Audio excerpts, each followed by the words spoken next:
Tarladanım zamanım ses kaynar bir bulaktır kanık nefesi gelende bu kaç tanesi köyde kalan saklar kuşlara bağlı.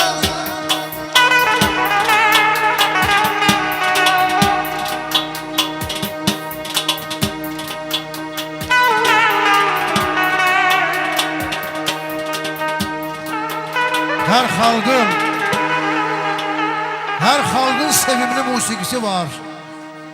Bizim xalqa çox əzizdir muğamat. Hər xanəndə üzə bilməz qoynunda dalğa çəkən bir dənizdir muğamat. Səni üsyan eləyən çahargaha bax. Şeygahda çağlayan dərdə aha bax. Çoxları bilməz ki nədir oxumaq. Qalan üçün misilsizdir muğamat. Bayatı Kürt neçə dərdin dəvası. Şahnaz, qatar, əsrlərin sadası. Qarabağdı bülbüllərin yuvası. Çiçək kimi tərtəmizdir muğamat. Gileyli bəylər, yandın söz həvəsində. Min məna var tar kamanın səsində. Seydin Cabbarın zəngulasında. Dolandı dünyanı gəzdi muğamat. Dolandı dünyanı gəzdi muğamat.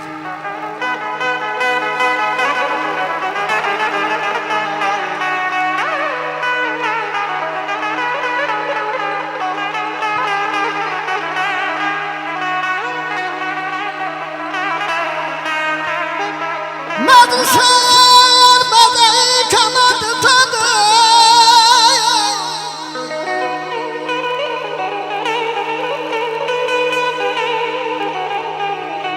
Madrusar badayı kanadı tadı Bunlar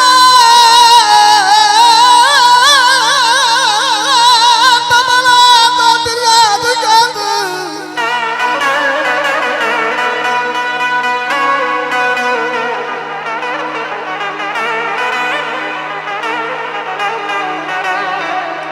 Kirayını beylenen bir yansızda yüzünle şereydim keşkara bağda Tarlayla çekende beyen sakla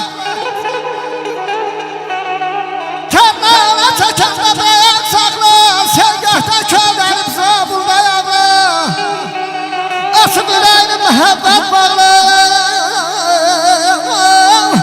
Gel sen bir gözleri tuşkara bağlı